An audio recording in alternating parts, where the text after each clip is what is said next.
And we're live. Hello, hello. Good morning.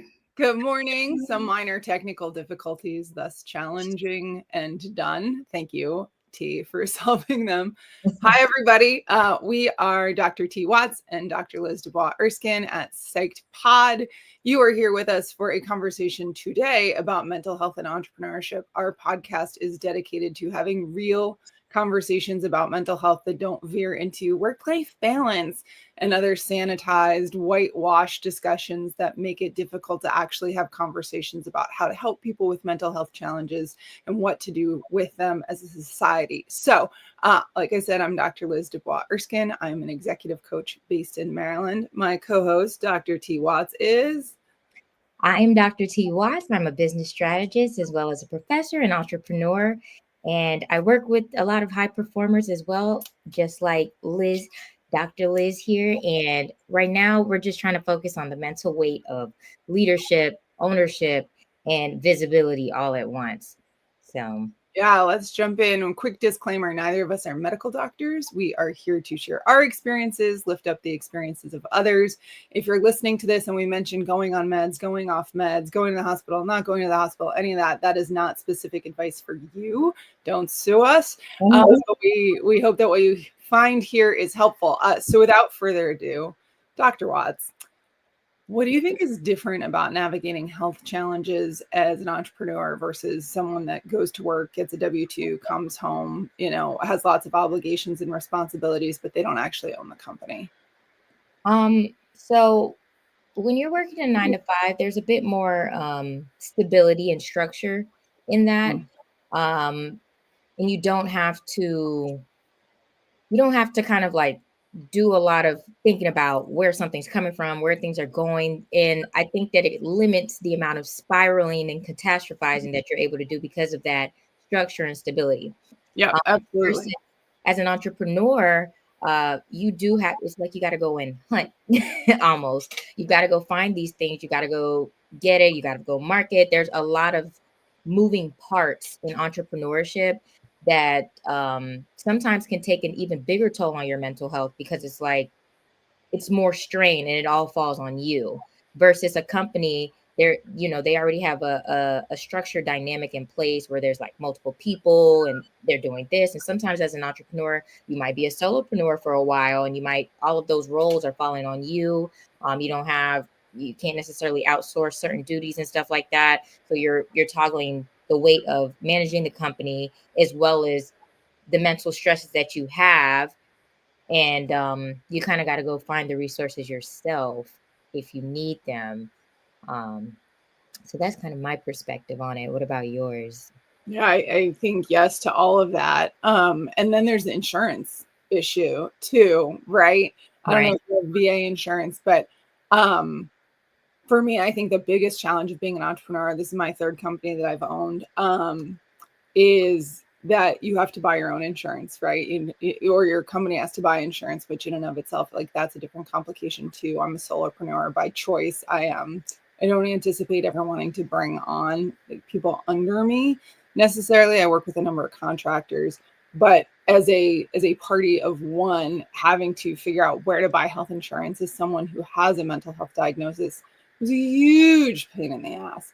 And I'm not interested in getting political on here at all, but having the Affordable Care Act changed my life as an entrepreneur. When I was 24, this was a while ago, when I was 24, I had my first company and the ACA was not in place and I couldn't buy health insurance. So I was paying for bipolar medication that at the time was not generic, out of pocket as a 24-year-old with a new company. And it was in 2008. So there was like a global like financial crisis. People were jumping off buildings in my neighborhood. I lived in a very affluent area of Miami, and like people were losing everything. Like there was very big financial crisis, and I didn't have health insurance, and I like relied on medications that were between $4 and $8 for one pill. And that was terrifying. Like it was a huge defining aspect of my entrepreneurial journey was how was I going to buy health insurance as someone that had a pre-existing mental health diagnosis. And now like it's such not a big deal. I have an insurance broker. I call her up. I say, this is what I need, this is what I want. And she like looks at a bunch of different plans and she sends me 2 or 3 and says, this is what, will cover your mental health. This is what's going to give you therapy. This is what's going to cover all of your drugs at free or, low cost. And this is what you do. So I think like the health insurance one was the biggest like difference between I own a company versus I work for somebody. And I'm great. I know that the ACA is not like perfect or anything, but it's certainly. And that's what I meant by resources too, because with the company, that structured plan, it's already built in, it's implemented, and it's easier to access those resources in terms of health insurance. And, some companies even have the extra mile where they have like helplines in case you need to talk to someone for mental health and stuff like that. But when you're on your own, you've got to go seek out all of those resources yourself. And that can also add to the mental load as well, because it's like, it's not in place. You've got to go find it, and then you've got to acquire it. You've got to figure out how you're going to afford it. Yeah. Why? 100%. Were there times where you like seriously considered this is too much from a mental health standpoint? I need to go get a job. Yes, plenty of times. And because there's stability in a 9 to 5, right? I wouldn't have to worry about those certain things. And for me, I do take mental health serious, but the problem it was, when I was working a job, it was kind of like, I feel like it's like don't ask, don't tell. Like they want you to have that open door policy, but when I was seeking, therapy and stuff like that, it was an issue. And even though I would make my time up at work, and if I spent an hour, I would work through lunch, or I would stay later an hour, it still was, you have this appointment and you're leaving on a constant. And so it's kind of like, how do you navigate being in an environment where it's like, they don't find it appropriate that you do take that time to nurture your mental health and make sure that you're in good standing with that. So that was like the trade-off. So, and that's a big trade-off, and I couldn't do it. So. Yeah, I know, it's interesting. The last job I had before I went full-time in this company, they were just incredible about mental health. Like my boss, the owner of the company, knew about my diagnosis and was so supportive. And I just like, I never felt a reason to have to like justify or hold back if I needed something and needed support or, take time. I remember calling her and being like, my doctor can squeeze me in this morning. She said, no questions asked, like go to the doctor. That's more important than getting here on a particular time. Wow. And yet, then this was self-imposed. This was not coming from them. I still always felt this kind of like, I should be at my office, right? Like there's stuff that I should be doing. And again, like that was not coming from someone saying, it's more important for you to be at work than it is for you to go do X or Y. But being my own boss now, like having that flexibility and that structure for 6 years of the structure is me and what my brain needs and works. Like there's times of the month, there's a couple of days of the month where in the afternoon, I am non-functional.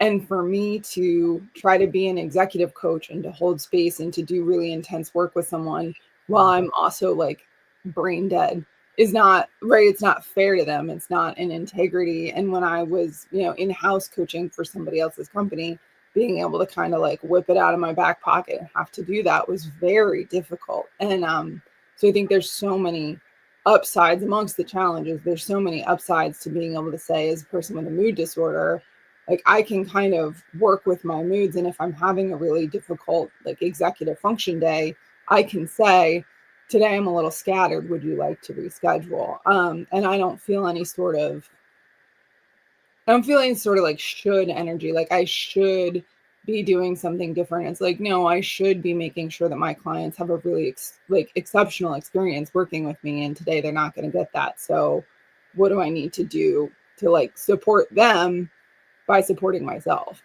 Right. Yeah. I love that you said that. And I love that that company was so supportive in that way. And I don't want to say that this company wasn't, it was more so the direct manager. And she really didn't come out and say how she felt until the end when I put in my 2 weeks. And she was like, I agree with this because you had a lot going on. And I was like, well, what do you mean by that? Yeah. Elaborate.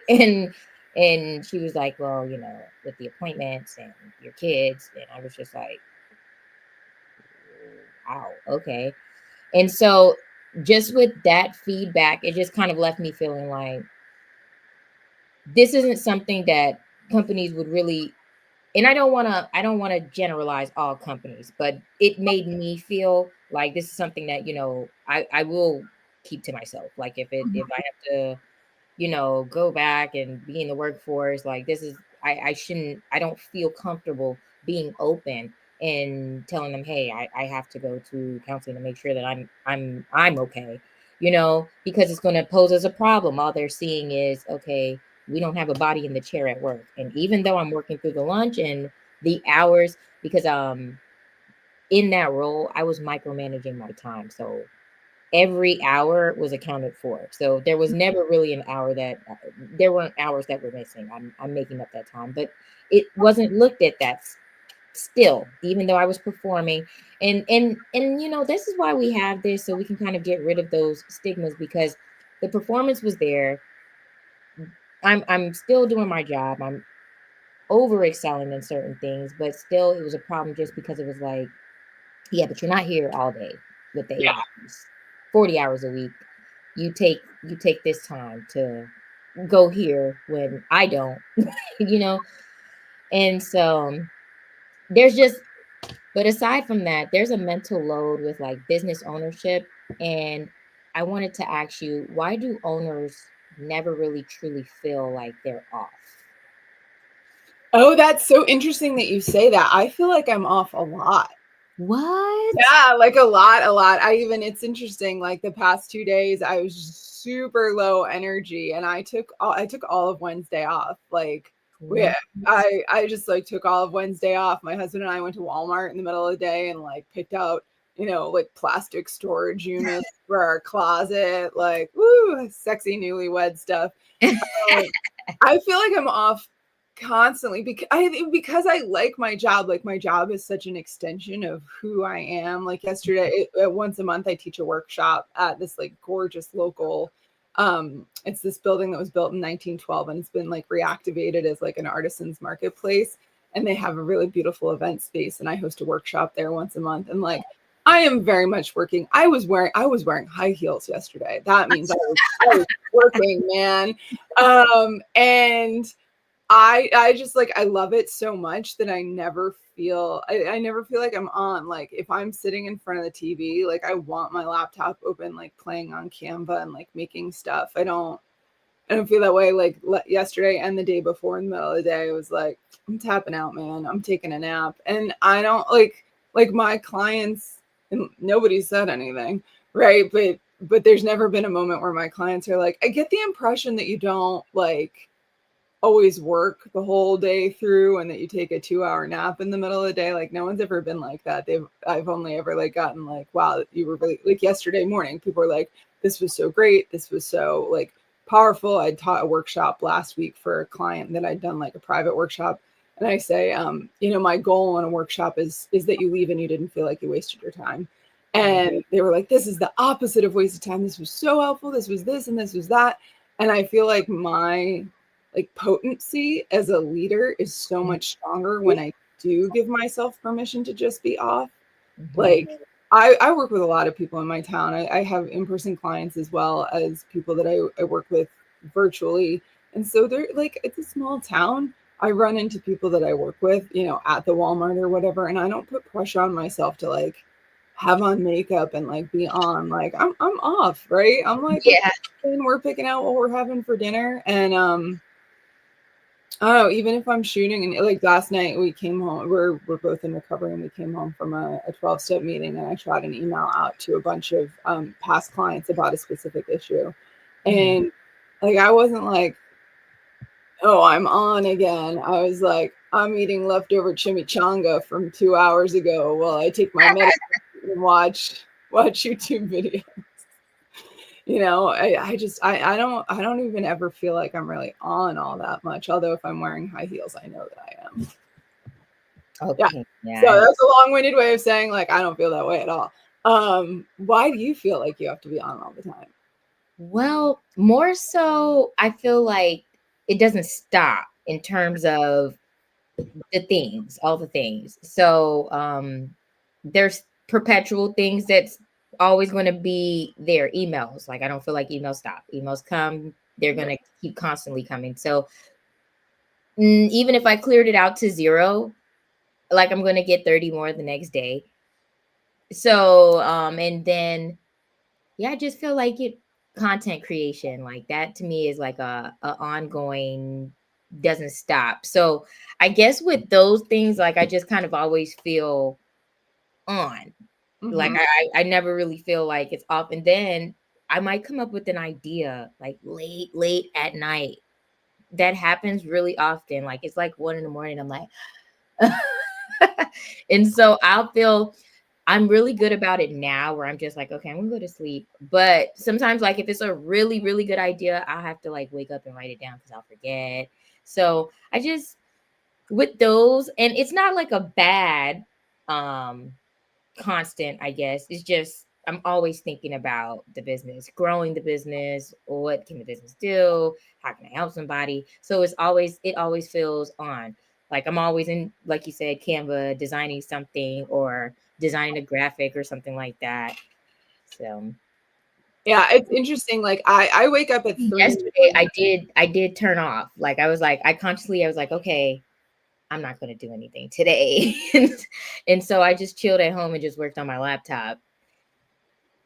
But Yeah, I call that computer work. Like most days I have clients and then some days I only have computer work. And like those days, like I give myself like deep permission to be off for a couple hours. Like my husband works from home too. And like on those days, I'm just like, I'm gonna take a 2 hour, 3 hour block in the middle of the day and like we're gonna hang out, we're gonna like go somewhere, even again, like even if it's just like Walmart or whatever, we're gonna like take a nap together, just chill, and then like computer time, around that versus like I have to like be set at a desk. I want to say so I wake up at 3 in the morning, like every many times.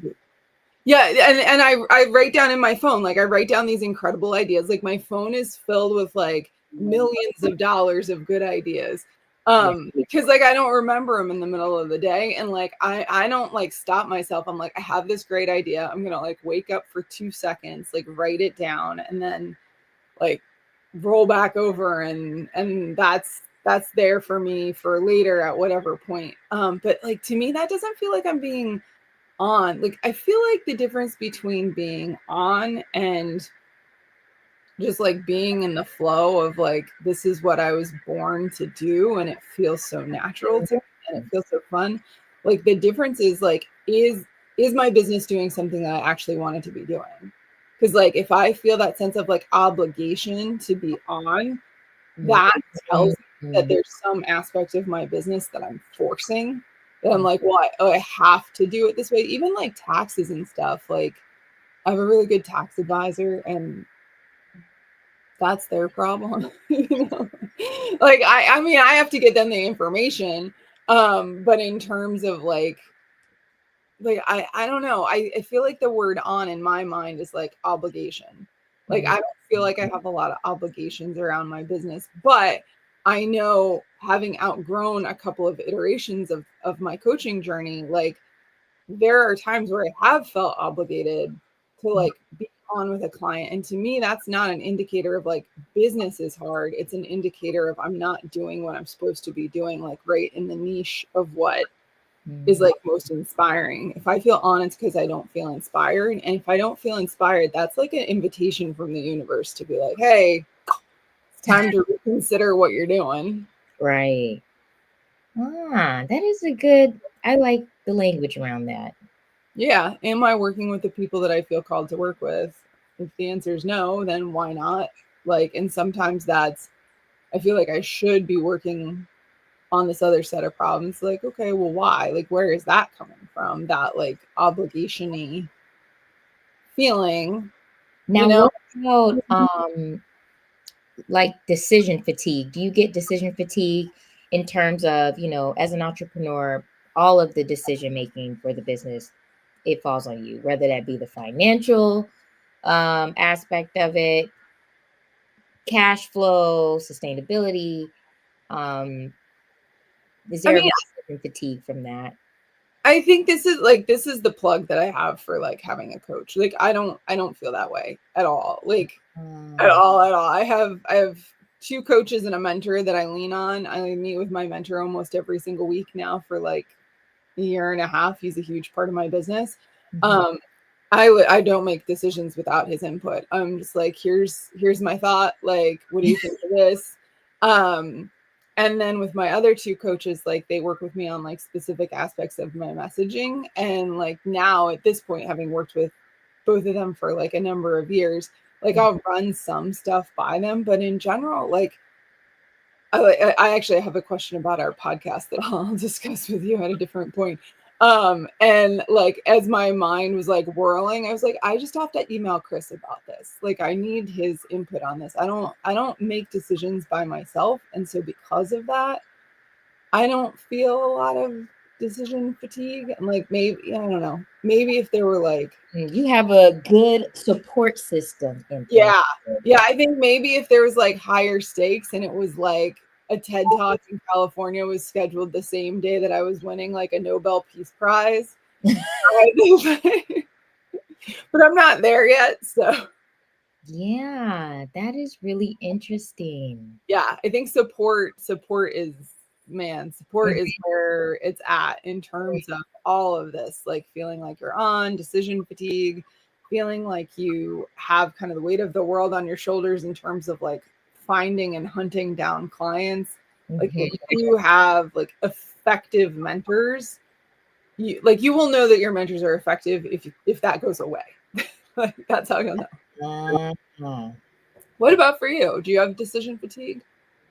Hmm. So I did in the beginning. I did in the beginning. I had a lot of decision fatigue in terms of like what to do. But last year was like a turning point for me. So I structured everything in a way where it's more like I can kind of eliminate that because everything that I'm doing, like I know my why, like and I know why I'm doing it. So it's just kind of like before it just was like, okay, what did you call it when you're like I forgot what you used where you like it's like you're in the back seat and you're throwing a bunch of stuff. Was it the crazy Uh, stuff or something like that? I don't remember. the tantrum, like Ye- your inner child tantrum. no, there was I don't remember what you used for it, but it's like you're throwing a bunch of stuff all over the place and it's all over an octopus. It was like an octopus. Oh, okay. Yeah. And Octopus are my spirit animal. yes, but it was like, you're throwing a bunch of stuff and you're trying to see what's going on. I'm not in that place. Mhm. So I'm a lot more grounded in terms of like my business, what's going on, how I want it to function. And a lot of the chaos was coming from not implementing very good structure into my business, right? Mhm. Because that wasn't there. So it's like, it's kind of hard you're going to have a lot of decision fatigue when you don't have the correct systems and things working for you in place. But now I have a lot of good structure in my business and Good. I I'm doing better in terms of that. So I don't have a lot of decision fatigue in terms of like, okay, what am I going to do next? And it is becoming more flowy. Like it's not like I don't feel like okay, I'm hunting. Like things are literally more of like I'm attracting Mhm. aligned with, my vision. So things are kind of just they're happening. So and I like being in that space versus that decision fatigue space because when you're there, you feel so overwhelmed. And also, I was there because I didn't have a very good support system in place. Mhm. I didn't have the things that I feel like you need to have in order to keep going. Like I just was trying to raw dog it and do it by myself. Like Yeah. I'm just Queen of Sheba and I don't need a therapist. I don't need a coach. I'm just gonna do it. And then when I hit my lows and it's very hard to come out of those like low points when you hit them. And so it's like now I implement that support system so I don't get to that point where it's like I'm trying to fight to get back out of that dark place. Yeah, absolutely. I think it's so difficult at the beginning, especially when you don't have a lot of financial resources pulled together in general, right? Some people start out with funding and that's amazing for them, right? But at the beginning, when you're like, I don't have money for a coach, I don't know how to find a mentor, which by the way, look up SCORE, SCORE, Small Business Administration. If you're in the US, you are a United States citizen, go to SCORE at the Small Business Administration, get yourself a free mentor. So if you don't have those resources in place, right, you start to tell yourself the story that I have to figure this all out on my own. And of course, it's much less profitable from the jump if you don't have someone there and helping you, right? And I don't want to imply that there's only like the only type of mental health support that you get is from a business coach, or that a business coach is a mental health practitioner. They're probably not, right? Like I don't know a lot of therapists that are business advisors and vice versa. I think the benefit from a mental health standpoint of having a coach or a mentor is that you're not figuring it all out on your Yeah. own. And like, I know for me, that kind of thinking of like, I have to figure this out spirals on itself because I like put pressure on myself to figure it out. And then I feel worse because I can't figure it out on my own. Right. And then I like beat myself up for not having figured it out. Did you ever watch the Golden Girls, T? Not the Golden I've heard of it. I haven't watched the series. Oh, no. The Gilmore Girls. Did you ever watch the Gilmore Girls? Mm-mm. Okay. So there's this one character and she's like Rory's little arch nemesis. She's the main character's arch nemesis. And they're at Yale and she becomes the editor of the Yale newspaper. And she like decides that she has to do everything all by herself. And you just like through the course of the episode, you just watch this like very smart young woman spiral into a fucking crazy like rabid raccoon. And whenever I'm in a place of like I have to figure it all out by myself, I like think about her and I'm like, no, don't be that. Don't go crazy. But I think it's really easy to get that tunnel vision as especially like a new entrepreneur, where you're just like, well, I'm on my own now. I'm my own boss. I don't have money for a mentor and I've just got to figure it out. And I know for me, like, had I not hired a mentor at the jump, like my first full-time day in my company was June 5th. I had hired a sales mentor March of that year. So like 8 weeks prior, something March, April, May, like 10, 12 weeks prior, we'll say. And like, had I not done that work with a sales mentor, I would not have the company that I have today, because it set me up to feel like I do have structures in place. Like I didn't like fling myself into the right. And I had started working with her. That can be stressful within itself though. When right, exactly. you don't have that structure in place. You don't think about it. You just, I'm going to do this thing. And you don't realize how hard, how complicated, how much goes into it to do that thing.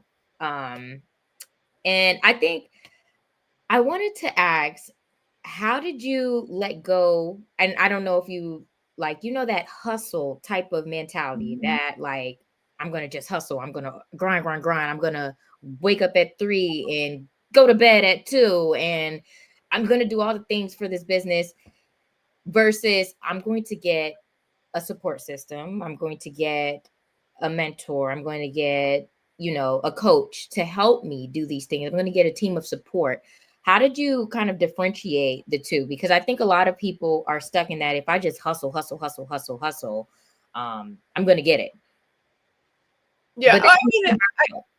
I think that there's some truth to that though. Like I do think if you hustle, you'll get it. And I think if you're panic hustling, you won't, right? Or if you're panic hustling, right? I have to make it work. It has to happen. Oh my gosh, this has to work.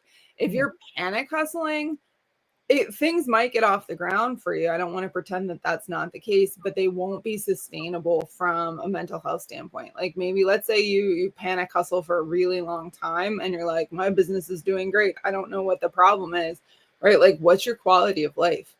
Like, do you enjoy having a company, or are you doing this just to pay the bills? Because there's lots of easier ways to pay the bills.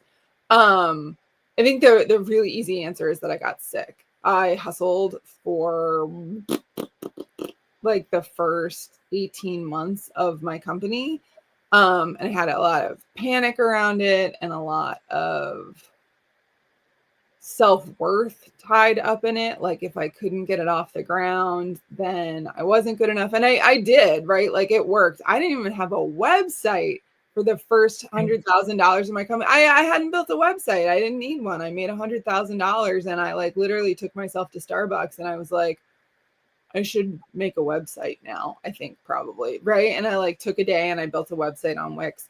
And that was like it. I was hustling. I was doing a great job. I had a mentor. I had two mentors. I had a really good support system. I had a lot of friends. But I was panic hustling and just like every single dollar really mattered. And I was making a lot of money. But I didn't have, like you said, the good structures there, and I got really, really sick. I had a manic episode come on, and it took me. I had to take a 3-month sabbatical. I was so grateful my company was still there on the other side of it, which I think is a testament to the fact that I do good work and that people refer to me because they know I do good work. But yeah, I can't hustle. I can't hustle, and my family knows that. If I get like too wrapped around the axle with doing stuff, that will be gently pointed out to me, sometimes not so gently pointed out to me. But yeah, the thing is, I think you keep saying structures, like structures, like structures are like the antidote to hustle. If you have good structures in place, your business will run without you having to hustle, because you will have like a systematic way that leads come to you. You'll have a systematic way that you do your bookkeeping. You'll have a systematic way that you meet with your mentors, right? Like this will all get easier because you've set it up in such a way that you don't have to make decisions all the time. You're just, this is what I do. Like every single month I do an in-person workshop, and every single month I sign at least one client from that, right? I do social media consistently. I'm consistently at networking events. I was at a networking event, I don't know, probably like Thanksgiving-ish time, with a group that I've been like networking within for a couple of years now. And of the 14 people at the table, 10 of them were clients, right? And that wasn't an accident, right? I have a system and a structure for networking within this group. And because I have people sign with me, right? There's a good referral network in there. People go, oh yeah, I've worked with her. It went really, really well. That's not like magic, and it's not hustle. It's like it's having a methodical process around where my clients come from. So if you are hustling, stop hustling and get some better structures. Yeah, I agree with that. Hustling definitely for me has led to burnout. I had to take around that was around the same, about 3 months. I was out of it, and then I didn't realize it was happening. For me, it was like a long buildup, because Yeah, it took a long time for me to actually get to that rock bottom place. But it was happening the whole time. It just was like a downhill thing, like wee. yeah, And I didn't realize at the time, because I still was just hustling, go, go, go. I got to figure this out. I got to do this thing. I got to get this done. I gotta. And then by the time I hit that rock bottom place, like it was all bad. I didn't know where I was. Like I was disoriented. Like things were just completely bad with that episode. So I understand, and I don't recommend the hustle and bustle culture. I do recommend implementing some good strategies and systems, because that can help alleviate a lot of stress significantly. Like having that funnel in place and having that support system is all the difference too, because that'll help you with your decision making process. You won't feel overwhelmed. You won't feel like, oh, I've got to do all the things. You'll have somebody to lean on. And also the health insurance thing, making sure that you have the proper health insurance to get the support and resources that you need. And I think you did a really good plug with the SBA, because I didn't even know that. So yeah, yeah. SBA is amazing. Yeah, I know my mentor's coming to our wedding. I'm like very stoked. Yeah. So I want to also give a plug for a specific thing. So go to SCORE at the Small Business Administration, get you a free mentor. The other thing that I want to encourage you to do if you're a small business owner is to go, and you're buying your own health insurance, or you don't have it through your spouse or some other source, is go to your exchange, right? The Maryland Health Exchange.gov or whatever state you're in, and find a broker. You can DIY your way through finding a plan. You absolutely can. When I started working with a broker, my whole life changed because they know all the nooks and crannies that I did not know, and it's free. It's not like you have to like hire a broker and you pay them money and that no. Like, wow, go get ye a broker. It's been such a good experience. Every single client I have, I send to our broker. She's the only person that sent us a wedding card. And it's just like a really nice relationship with someone who understands like my family's medical needs right now and is able to help us navigate that. And again, takes that decision fatigue off. I don't have to look at 1,000 plans. I tell her exactly what I want. She sent me over 2 different health ones and 2 different dental ones. And then I called her and I said, this is the one that I think makes sense. And she said, yep, it is. Let's do that. And like, she did the paperwork. I have not done anything. I just like get the bill once a month and then I can go to the doctor as much as I want. So those are like 2 very specific, tangible skills, or not skills, like tools. I think it's really, really, really important to highlight like the upsides of the mental health stuff. Like what are the benefits that come from owning your own business, like mental health wise? The gratification of serving for me, every time I help a client, it I don't know how to describe the feeling. It's just you feel like you're doing exactly what you were supposed to be doing. You feel like you're completely aligned in your purpose.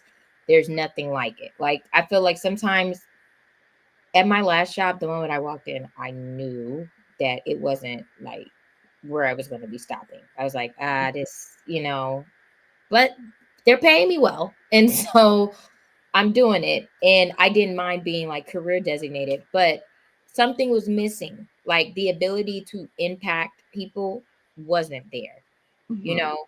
Um, and so when in like right now owning my business, like no matter how big, no matter how small, like I used to start off as a graphic designer and I would do bereavement photos. So I would draw like if someone's grandmother passed and they never got to meet their child, I would draw the 2 in a photo and like, image it together and give it to them. Now you got AI that can do stuff like that. But I used to do it by hand before AI. And people's reactions, their responses, just like, it always made me feel good, like the impact that you can have on somebody else just from working in your talents, working in your skill set. So that is, and it makes you happy. Like for me, at least, it makes me happy. It makes me feel like I'm doing right. I feel purpose filled. Like I just feel really good every time I do it and being in my business. And then also, um there's no limit in terms of business. There's no limitation. There's a lot of limitations in a 9 to 5 versus like your time, your freedom, um your pay. It's there's a lot of limitations versus the sky's the limit in the business. Like you could be doing this today and something completely different tomorrow, and all of it is fun and you enjoy every aspect of it. And I don't know. That's my response. Like that, I don't know how it I is. don't think there's a right or a wrong response. Yeah. Yeah, for me, the owning my own time is by far the like biggest mental health asset. Like I'm in recovery, I have to prioritize that above anything and everything, including my family. Like my recovery has to be the thing that comes first, and like being able to go to noontime meeting or take a hour or 2 and meet up with my sponsor, like that is, my company doesn't run if I'm using drugs.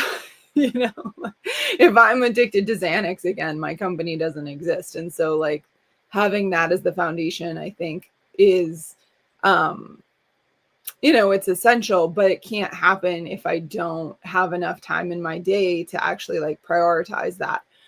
So owning my time, I think, is the biggest thing, right? Like I can go to a noontime meeting, I can meet up for lunch with my sponsor, I can meet with my therapist for an hour in the afternoon and like not feel awkward. And again, that feeling was never driven by a company. That was me going, I need to be at a certain place and at a certain time, or else I don't look professional right now. I don't give a shit what people think in terms of like how I use my time and when certain activities are allocated, right? Like I'm going to go over to a client's office in a couple of weeks and help her do a project in the evening. That's like after hours. But for me, it's just, that's the best time of the day for her to get what she needs. And it's easy for me to be flexible because I own my own time. So I think, yeah, that's like the biggest one. What sort of advice do you have for a business owner who's struggling with their mental health and not sure what to do? Implement a support system. That changed my life drastically. I was at a point where I didn't have anything. Like I didn't have a therapist, I didn't have a business coach, I didn't have any of the things. And my business coach, you, Dr. Liz, when I hired you, it was transformational in my journey. Like I attribute a lot of my success to the help that you gave me, just in terms of getting things organized, getting things, helping, having someone else there to help you see what's going on. Like, when you're trying to figure it out yourself, it's hard, it's complicated. It's not an easy journey. It's not something that, it's just not. And a lot of times I think that you have this expectation of what entrepreneurship is, and it's not that. It's a lot harder. There's a lot of things that go into it. There's a lot of stuff. There's just a lot. And so having that help and having that support can literally take you from point A to point B to point Z, whichever point you're trying to get, because you got to be clear on where you're trying to go. And then hiring the right people, getting the right help in terms of, therapy, making sure like, if there's any mental health needs that's going unaddressed, you need to address them. So, well, that's not medical advice, but for me, You're not saying go take a specific drug, right? If you've got an issue going on, go get help for your issue. yeah, Like, that's not medical don't just advice. bask in it. And sometimes some people may not even recognize that they have like an issue going on. Because for me, I only recognized by force. I was in the military and they forced me into rehab, and I spent 1 month inpatient.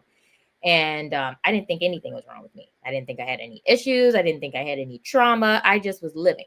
And so when I was in rehab, I was exposed to the issues that, I'd been avoiding. Hey, this is the reason I'm drinking so much. This is the reason I'm smoking so much, because of these traumas that went unaddressed that I'm just trying to forget about, trying to drown and numb the pain. And so a lot of times there's not an awareness. In my case, there wasn't an awareness. And so you got to be aware that there's something going on. Maybe, just seek out help. There's nothing wrong with seeking out, hey, I'm battling this or this thing happened to me and I'm trying to seek out some help for it. And yeah, just creating that support system can be all the difference. So I definitely think that can make or break a business. Because you're no longer, like you said earlier, you're not doing it on your own. You're not alone in it. You have people to lean on. You have a support system in place. You have a mentor to guide you. You have a business coach to say, hey, that's not a good idea if you're trying to message like this. If you're trying to sell this service, we need to be clear on this. So that would be my advice. What about you? What is your advice? I think the biggest one is to get a feedback loop that you trust, right? I have a group of friends and not so friends. I have, a handful of people that have known me for a really long time, some from childhood, from 8 years old. And I call them my tsunami early warning system, where if they see early signs of a manic episode coming on or a depressive episode, especially mania, I tend to run more manic than depressed. They are empowered and tasked with saying, hey, I saw this behavior and it makes me nervous, right? Like that is their job is to point it out. And there are some people on that council that we do not get along very well, but they know what my moods look like. And I take that feedback loop really, really seriously. I also think that reminding yourself that you don't have to share with the class that you're struggling if you get help is really important. So if you're listening to this and you're like, I'm really not doing well, but fuck the shit that these ladies are saying, because there's just like, there's stigma, right? There's stigma. It's real. There's things I won't talk about because I don't want to deal with the stigma of them. You don't have to tell anyone what's going on. You can just find support, right? Call 988, which is a national hotline for mental health. You can get some resources. If you're a younger person, you can call the Trevor Project and get some resources. There's all sorts of places that are available to you where you can start to seek out some resources. And then if push comes to shove, go to the hospital. If you're in a really, really, really, really, really, really, really bad place, go to the hospital, walk in, say, I don't want to be alive anymore. I'm thinking about killing myself. They will take you right on in and get you set up with some assistance. But none of that has to be something that you like write on a billboard and say, I'm not okay, or like become a poster child for. You don't have to engage in any advocacy. You can just get yourself some support and not have that be a defining feature of who you are as a person or what your business is going through. I agree. Do you have any final thoughts, madam? No, I think we hit a lot of points today. Sure did. We sure did.